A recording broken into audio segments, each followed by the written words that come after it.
All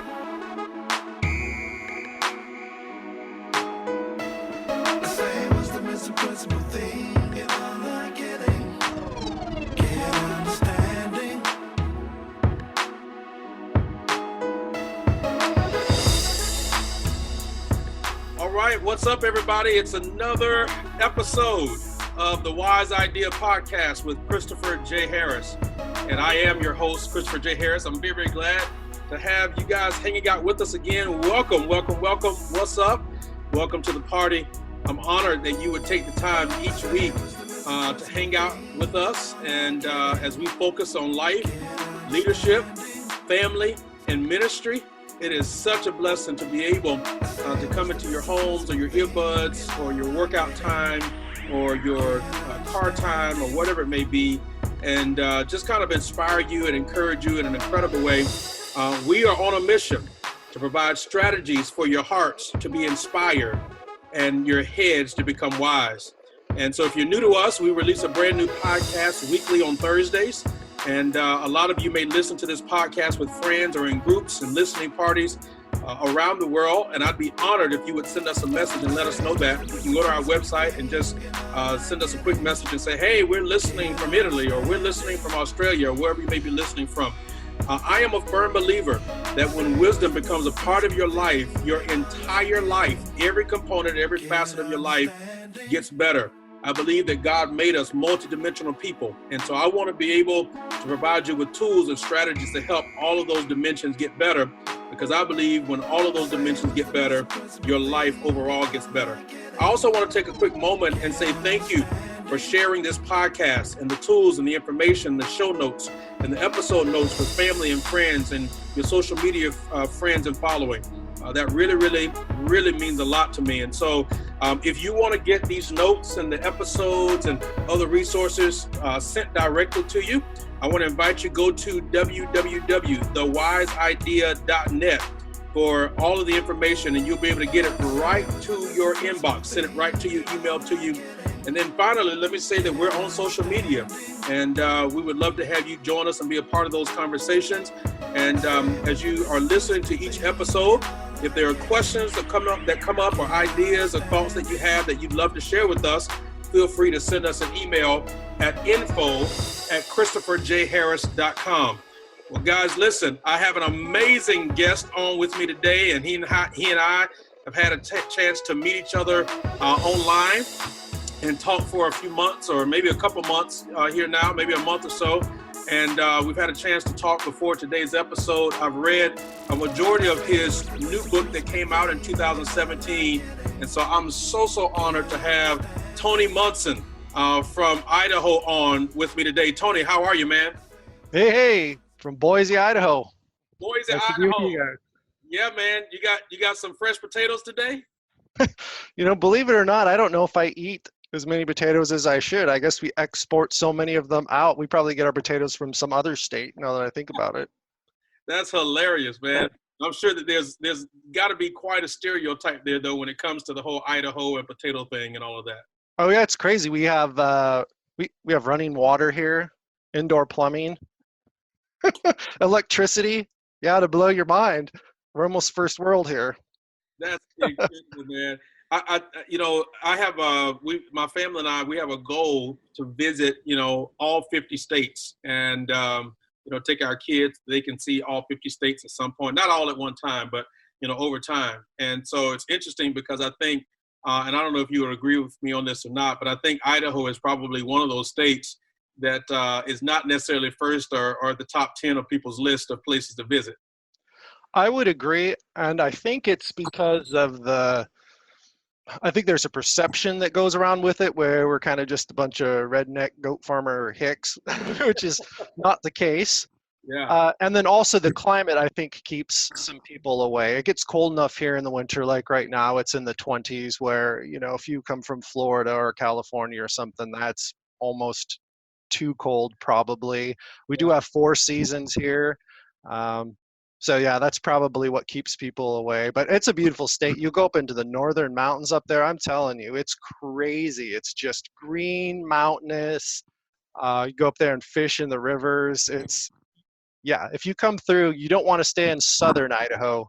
You want to go into northern Idaho because that's where it's at in the Coeur d'Alene area. It's just beautiful. Yeah, I used to live in Chicago. My family and I used to live in Chicago. And so when it comes to those winters, I totally get it and totally understand it and appreciate now being in Florida.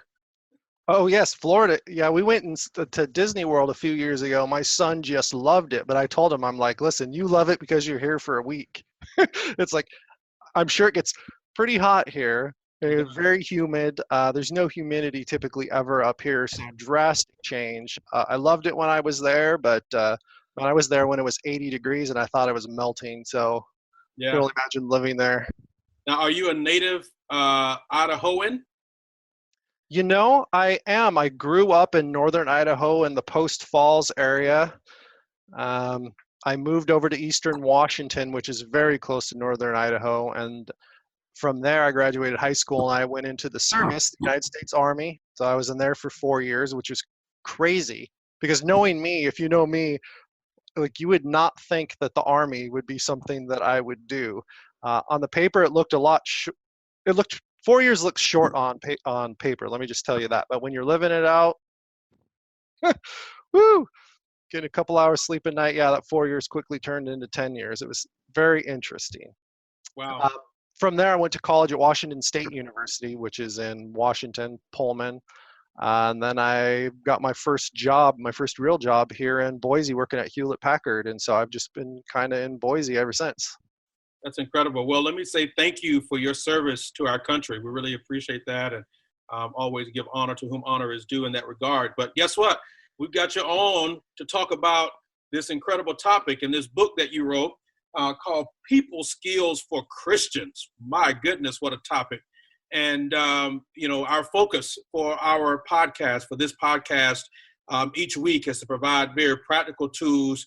And each week we'll focus on one of the four topics that we would call our pillars: life in general, leadership, what that means to live that out, family and marriage, what that means to live out family and marriage in a biblical way, and then, of course, ministry and how to structure our ministries in a way that makes our ministries fruitful and effective.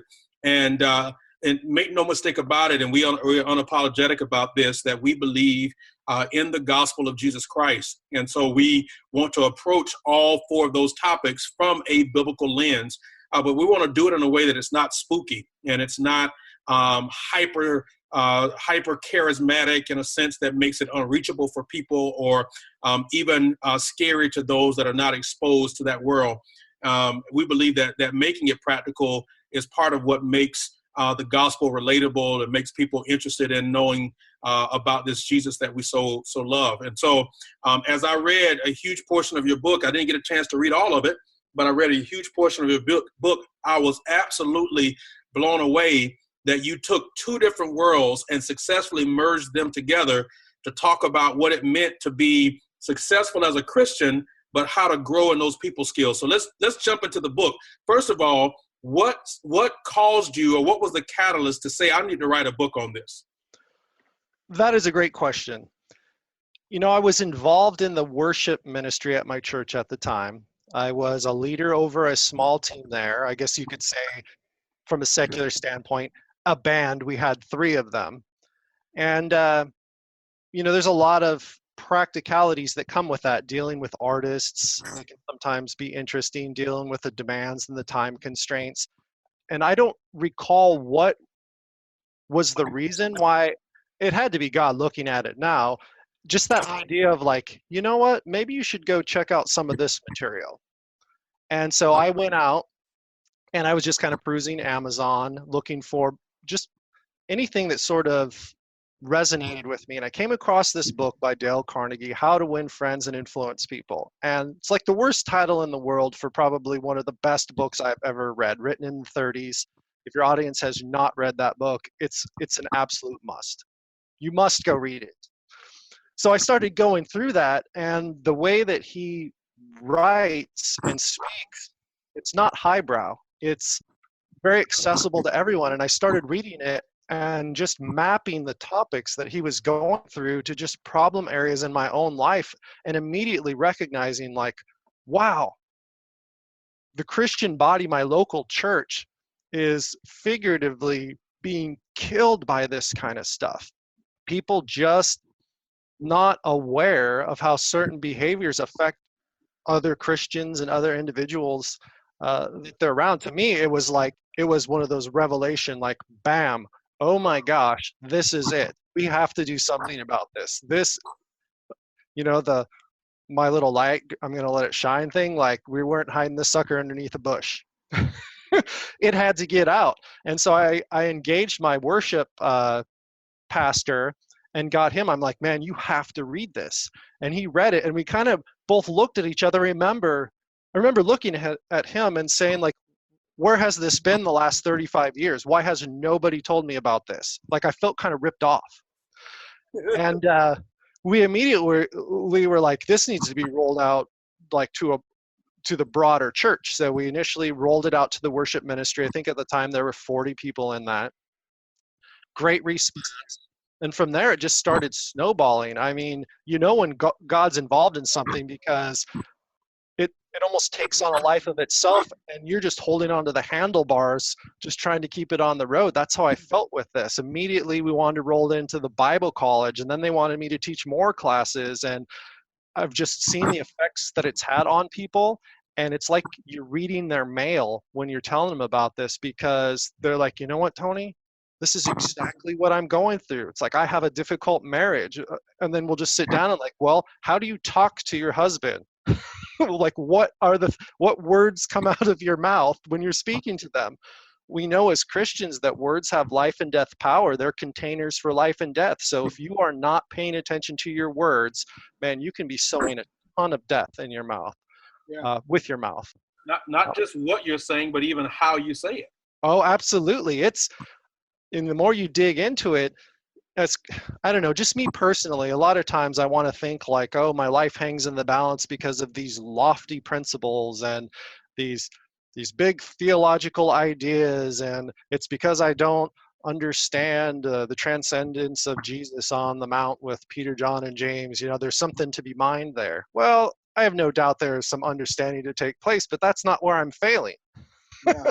I'm not failing on top of the mountain. I'm failing down in the bathroom in the village. I mean, it's like, and so as I dug into this, I'm like, man, listen, if we as a body could shore up this material right here, you want to talk about promoting unity.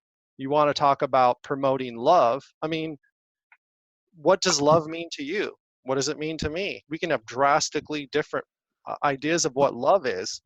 So we need to get settled on just basic foundational things like that. Like, how do you properly love someone? And people skills is very much about just in the heat of the moment, understanding what's right and wrong, how to better love people, and how to better be a positive resource for them, to be honest. I mean, if you were to look back at a lot of failures and a lot of troubles in your life, I bet a lot of them could be mapped to relational problems. Yeah. Things that people said, things that people did. So it's interesting because I think, you alluded to this earlier, that, once we become followers of Christ, I think either directly or maybe even indirectly, there's this thought or this thread that makes us feel like we have a new set of rules that we're exempt from. And in fact, we're called and expected to be able to live in two different worlds simultaneously. So let's unpack that a little bit and talk through what that means for us as believers, and how our ability to live successfully in both of those worlds, and more particularly to your book, how we interact with people can either open the door or close the door, and even create future progress in our life. What does that look like? What does that mean? Right, exactly. If you go look in the book of Proverbs, and I forget the exact scriptural reference there, but it talks about the 7 things that God hates. Yeah. And the very last one of those is one who sows strife amongst the brethren. And so if you were to go through the Bible, and I did, specifically the New Testament, and just go through and underline every reference to anything having to do with people skills and getting along with others. It is all over the place. I can't even tell you how many are there, just over and over, as Paul's talking to the Galatians and the church at Ephesus and Philippi. And it's constantly reminding people how to behave and how to act in order to be united, so that way God can work through the body. To answer your question, I said that I teach at Life Bible College, and one of the courses that I teach is Pragmatic Christianity. And one of the hot topics there that people typically struggle with is this notion that you pointed out, that as Christians, we now live in two worlds. We obviously live in the physical world because we can see, smell, touch that, but we also now live in the spiritual world. Wow. We're a three-part being, spirit, soul, and body. Our spirit was reborn when we accepted Christ, and now we have God's spiritual promises available to us. But the thing is they both play together. I think when we were talking earlier, one of the things that I lead out on that class is like, yes, spiritual fact. By Jesus' stripes, you were healed. Yes, that's a fact. However, if you're 80 pounds overweight, you smoke, you do drugs, you drink like a sailor, and you don't exercise, you are more prone to physical problems. And the thing is we kind of want to get in a ditch almost on either side. It's like either we want to be super physical world and discount the spirituality and think that everything, healing, speaking in tongues, all that stuff died 2,000 years ago, and everything is practical, that if we can just get together and we can and a hug long enough, all of our problems will go away. There's that sort of train of thought. Or there's the hyper spiritual, which is the I can behave however I want and I'll just pray my problems away. And that's equally wrong in the other direction. There is a marriage here where, as Christians, we should be hitting all of it all the time, because together, that is the foundation of our success. I mean, think about this. Here you are, you're unsaved, someone preaches the gospel to you. You're born again. The next step should be, and what God wants for you, is to get plugged into a spirit-led church so he can grow you. Well, that's your new family now. After that honeymoon period wears off, and you realize that it's full of just a bunch of imperfect individuals such as yourself that are all over the map. There's Tim, who just got out of prison last week. There's, Sue, who's on her 5th church in 7 years, just all together. And you're putting these people in the same space. And like, what then? What do you do at that point? Because it's not all about spirituality at that point. I mean, we saw in the book of Galatians, right? Paul's talking at the very beginning of the book of Galatians. These people are flowing in the gifts of the Spirit like crazy. However, they are all messed up from a practical standpoint. So you can have them both working at the same point, but you're not as effective as you should be as a church body if you're not training up and discipling people in both of those at the same time.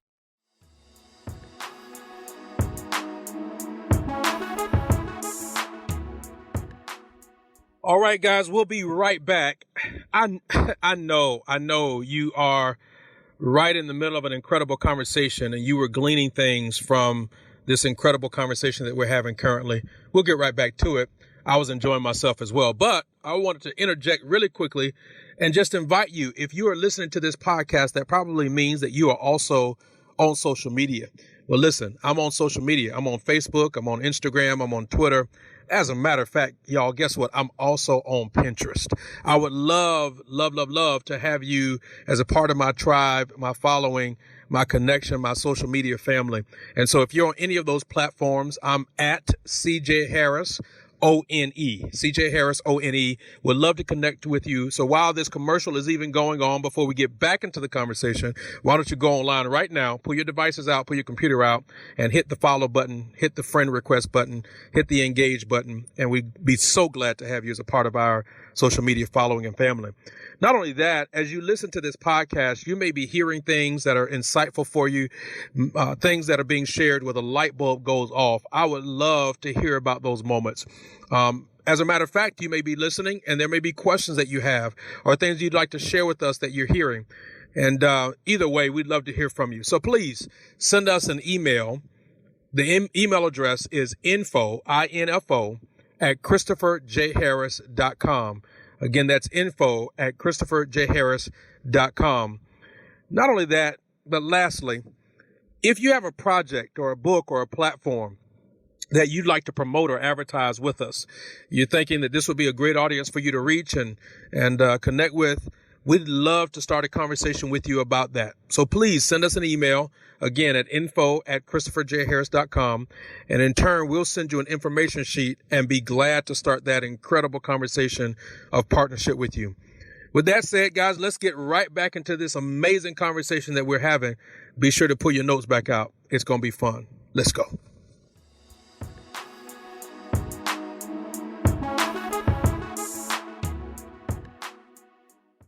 Yeah, I think, one of the most practical scriptures in the Bible that is definitely a spirit-filled verse, but also to me a very practical and life application verse is in Galatians 5, where they talk about the 9 fruit of the Spirit. And when you take those 9 fruit of the Spirit and kind of break them down and look at how they apply to everyday life, even if you are a person who's never met Jesus Christ or know who he is and never even heard the name or read the Bible, but you were to take those 9 principles, it would be absolutely, you would see astronomical results in your life. And I personally was very convicted even last year regarding the fruit of the Spirit and how we were within my own family. And I say my family, I mean my wife and I, our kids, and how we were interacting with each other, and life would get busy, and you've got cheerleading here and theater here and sports doing this and church going with this and vacations and all of these other kinds of things with work projects. And there was a season where I felt like we were so busy, but we weren't necessarily being kind to each other, or we weren't necessarily being patient with each other or long suffering with each other. And I said, okay, and just through prayer, I just felt like the Holy Spirit kind of brought me to the fruit of the Spirit. And I've been reading about the fruit of the Spirit for years, but there's a way that I think the Holy Spirit just kind of gives you fresh eyes with certain things. And I just got this whole notion of fresh eyes with it, and literally just did an intensive study on all 9 of those. And so to see the practicality of that was absolutely amazing to me. So I think what you're saying is so on point. Your book is divided into 2 sections. You spend one section talking about kind of laying the foundation, and you kind of go over this whole notion of, first of all, and I love, because so what we didn't say on the front end of this is that you teach at your church, and you're part of the worship team. You got guitars that you play, and you've written this book now, and so you're in a whole nother space as an author. But you have a full-time day job. Like, you're not full-time at your church. You are a software engineer. So tell really quickly, tell everybody, what in the world is a software engineer? Okay, yeah, that's a great question. Basically, I'm a code monkey, right? So every day I come in and have my little cubicle in there, and we, Cradlepoint, sell software solutions that are bundled with hardware. Like, we make enterprise-grade routers. We make ruggedized routers that go in police cars and buses, and all that requires software to make that run. I work on the billing services team, so we have a whole bunch of software that has to do with licensing and entitling devices. So I go in and I put on headphones and I program most of the day. That's what I do, and it's so different from what I do after hours. And I'm 42 now, and maybe this will resonate with some of your listeners, but I'm kind of in that space where I'm really trying to decide what I want to do when I grow up, to be honest. Like, I feel, and not that I feel, I know God has changed the desires of my heart, which has led me to you, why we're talking here. this right here is fruit of that. He's changed my desires. And so now I go in and I'm, pounding on a keyboard, but I'm thinking like, how can I say that thing differently so it resonates with more individuals at the Bible college?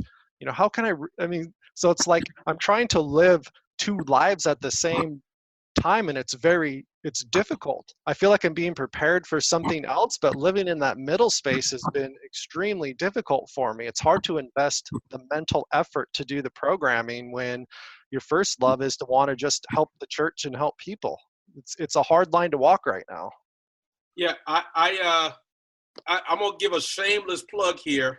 I read this book called Temporary Assignments. I know the author, and it's a great book. Yeah, I know the author too. Yeah, it's a great book for folks that are trying to reinvent themselves and are feeling that tug in their heart that God is doing something different, but they're kind of in between, and they're trying to figure out how to move from one season to the next and from one assignment to the next. And in fact, we have to all operate from the standpoint that every assignment that we have is a temporary one. So yeah, I think you should go read that book. But I will. That's not the book we're focused on today. Tony, that's not the book we're focused on today. So you bait and switched me. Yeah. So listen. So I bring up the notion of this whole software thing because as I read the book, and maybe this was my own lens. Sometimes I see things differently, right? But I'm looking at all the diagrams that you had in this book, and I'm like, this dude is an engineer for real, because I could see him at like his dry erase board in his office or his cubicle writing the diagrams for this book. This was amazing. Like the opportunity tree or the potential pie, right? Like, so I'm looking at these figures and these images in the book, and I'm like, he probably just took a screenshot of his board at work from an analytical mind and then threw it as a picture in the book. Is that what happened? It's pretty close.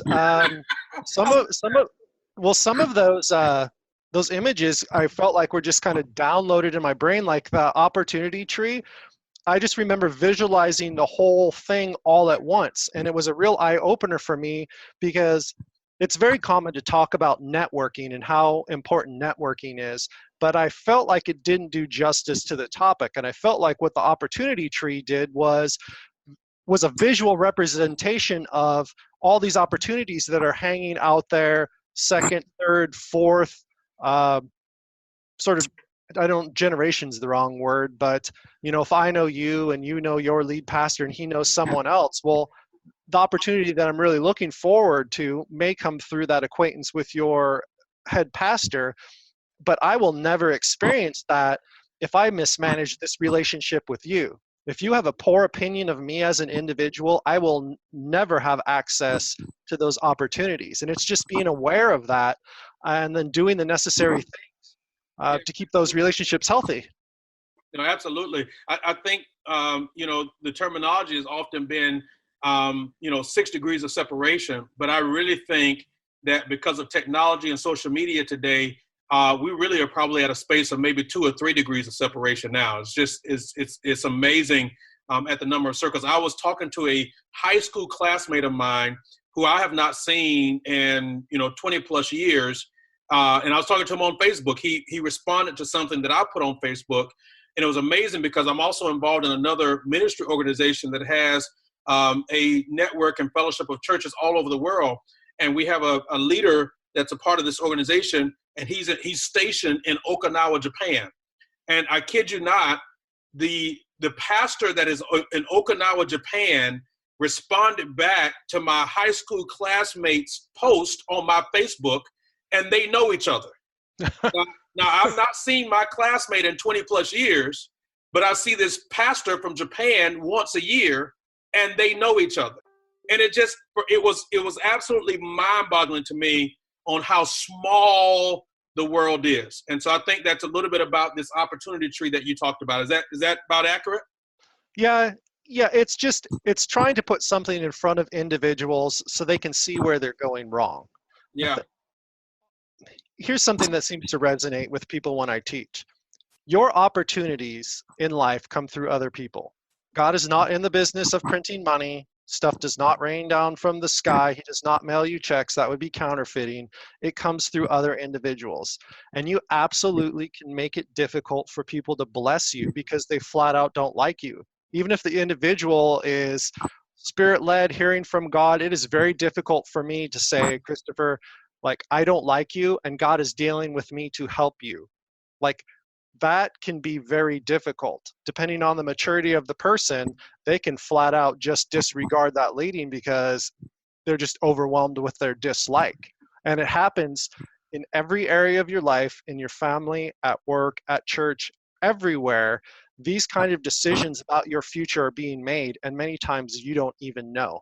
At work, people are having conversations around who should be promoted. And do not kid yourself to think that your skill with people does not play into that conversation. And the higher you go, the more important it is. So a lot of times people will sit back and say, well, why don't I have the same opportunities? Why aren't things working out? It's like, well, let's sit back and look at it a little bit. You know, it's like you have the Charlie Brown Christmas tree. You know, you have an opportunity tree with one branch on it, and it's your mom. That doesn't count. Yeah. And so it's bringing people back to basics. We're not failing because of lofty spiritual concepts. Typically, we are failing because we are making poor decisions, specifically what we say and what we do and how they're perceived by other individuals. It is that important. And I want to say this quickly too. A lot of times you can say people skills and individuals want to write it off like, yeah, whatever. That's just feel good, ponies, rainbows. Let's, just hug, all your problems will go away. Unfortunately, no. It is one of those foundational principles like being good with money or, what's your marriage life like? Like if you had a pyramid, it would be one of those foundational pieces at the bottom of your pyramid that your whole entire life is based on. We are social creatures, and when we have thriving, healthy relationships, we are happier, we are more productive. We just get more done. Yeah. So I think, one of the things that I love about what you said was in the book that, even that opportunity tree, and people may be like, well, what is the opportunity tree? You got to go get the book to find out more about it. But even that opportunity tree doesn't speak to whether you're an introvert or extrovert. Everybody has an opportunity tree, and it's important to us to manage that opportunity tree well. And so I think you make a great point and a great case for that in the book. Let me do this because I think our time is getting a little bit away from us, and I want to be sensitive. I realize too that while we're recording, people are listening to us in so many different facets and so many different ways. And so, Tony, we're going to probably have to bring you back for an episode 2. And so this was just kind of maybe the precursor to get people's minds and hearts primed for this whole notion that as Christians, we can be on our way to heaven, but experiencing real challenges while we're here on earth because of our interaction with people. And so just for episode 1, as we get ready to conclude today, Tony, tell me really quickly just one thing that you would tell those that are listening to this online or that are listening to this podcast, wherever they listen to podcast at, that would be really relevant for them to take away from today's conversation. Well, I would have to say, Jesus said that you'll know the truth and the truth will set you free. And as Christians, we need to be truth hunters, not passive truth hunters, but active truth hunters. In my book, I talk about there's this 4-step process for how you get results in your life. And the very first step in that is what you see, read, and hear. Yes. If we are hearing the right thing, if we're seeing the right thing, we'll start thinking about the right thing. And if we think about it long enough, that will affect our doing and saying, and then that will affect our results. And we live in a world now with Facebook, news, media. If you don't watch out, man, that'll give you a very negative sort of view on the world. It'll start affecting you mentally. So be careful what you read, what you seek out. Look for truth. And when you find it, you'll know it because you'll have the inward witness on the inside of you. and that will change your life. And so I think that that's why the material that I put in my book has been so effective for people, because I just put a ton of truth in one place. So as Christians, let's be truth seekers and don't be afraid of the truth. If you have questions, there's answers. Go out and find, and don't be afraid to grow and stretch. That's awesome, man. So let me ask this. This will be the last question, and then we'll invite everybody to tune back in with us for episode 2. If somebody is listening to this podcast and they have walked away from God or the church because a Christian wasn't a good person, what would you say to them today? Well, I would tell them to make sure to understand there's a difference between God, and there's a difference between him and the people who represent him. There shouldn't be, and that's the goal of renewing our minds and being more like Jesus. But realize that how someone speaks and how someone acts sometimes is not representative of the person who sent him. Wow. It's been my experience that without a doubt, if I talk to someone who used to go to church, it was because of something someone did or said that I immediately could go to and say, well, that's unscriptural. They should never have sent that. Now, I don't rake someone over the coals, but just realize that you might have just been lied to. You might have just been deceived.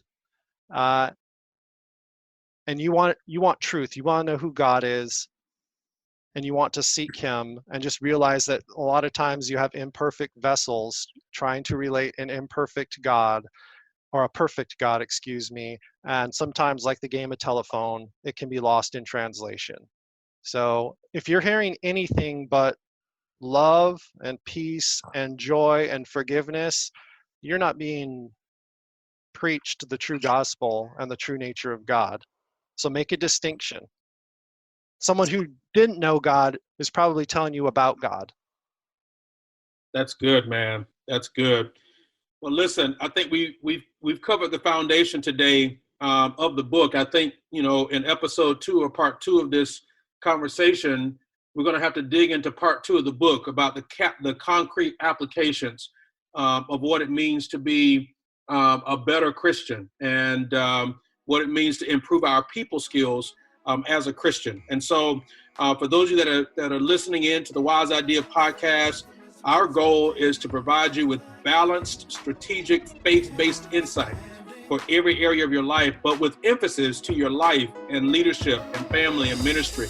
And we want to enable you as a listener to have these incredible epiphany moments and move you to inspired living. Again, we believe that when you have wisdom as a part of your life, your entire life gets better. And we want you to reimagine your faith and how life looks beyond just Sundays. And we want you to be relevant and balanced, and we want you to be wise. And so I think today was the beginning of this incredible conversation with my new friend, Tony Munson from Idaho, who's helping us in a very, very big way to grow in this particular area of your life. So thank you again for those of you that are joining us for the Wise Idea podcast. I'm Christopher J. Harris.